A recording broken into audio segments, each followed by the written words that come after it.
How's it going, everyone? Today we're going to be doing a video on how to replace your outer tie rod end on the 2006 to 2010 Volkswagen Jetta Golf and Rabbit. So now that we have our wheel removed, what we're going to want to do is turn it so we can get better access to our outer tie rod end. Before we start removing anything, you can spray some penetrating oil right here where this nut goes and also behind this nut. Remove this nut that connects the outer tie rod to your steering knuckle. To do so, we're going to need an 18 millimeter. On these Volkswagens, they don't have a castle nut with a cotter pin that locks it in place, but on most other vehicles, you will see that and you need to remove the pin. Take our 18 millimeter deep socket and rotate this nut counterclockwise. And before we remove it all the way, we want to break this nut loose. This nut is what locks your outer tie rod from spinning so it doesn't come out of adjustment. And this is a 24 millimeter.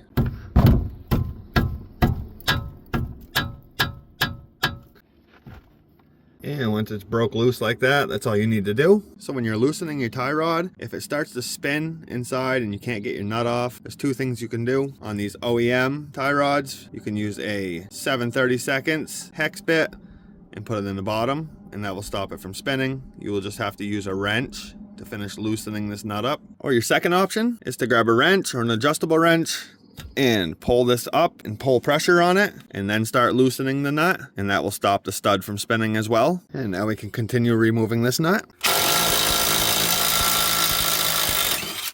If your tie rod is stuck in place and you can't pull it out, mine popped out, what you can do is take a hammer and just tap on the steering knuckle until it breaks loose and then just pull it out. So now what we need to do is remove this outer tie rod. This step's pretty important. Count your rotations as you remove it, so when you go to put the new one on, you can get it in roughly the same position so your alignment's not thrown off too much. Your tie rods are what adjust your toe. You will need to go get an alignment done after you replace these. So we're going to rotate counterclockwise.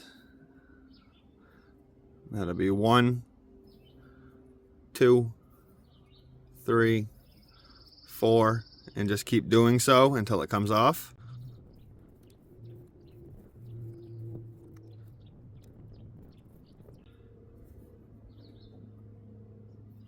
And now that you have your outer tie rod off, this is a good time to inspect your inner tie rod. If it's really loose and has a play, you definitely need to replace those as well. I will make a video on how to do that. What I always like to do before we install the new one is clean up your steering knuckle where your tie rod sits down on. You can just do that with a wire wheel and a drill.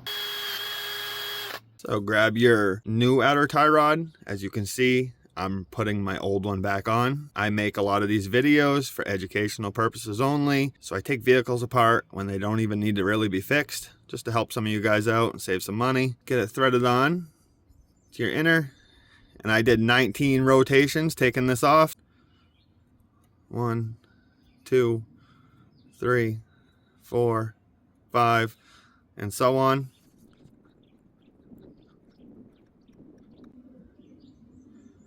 So I got all my rotations done. Now just take your tie rod, stick it through your steering knuckle.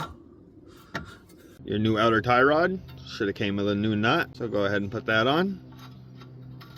And put some pressure on it. We'll get it just barely snug, and now we can torque this nut down. And we're gonna torque this to 37 foot-pounds. Perfect. Next, we want to get this nut tight up against the tie rod. And we're just going to snug it right up. If your new tie rod end came with a castle nut, make sure you get it torqued. And if you need to, tighten it up a little more and make sure you put your cotter pin in. And then you just bend the cotter pin back on each side. And some other tie rod ends will have a grease fitting that screws into the top. Make sure you put that in and pump grease in until you see this boot expand. But it's that easy to change your outer tie rod. Your next step is to get it down to your local alignment shop and have a proper alignment done. If you found this video useful, if you could give it a thumbs up, and if you have any questions, leave a comment. And if you're not subscribed to my channel, make sure you hit that subscribe button. I post how-to videos all the time on different types of vehicles, and I'm always open to video suggestions. So just drop a comment if you need something done, and I will do it for you guys.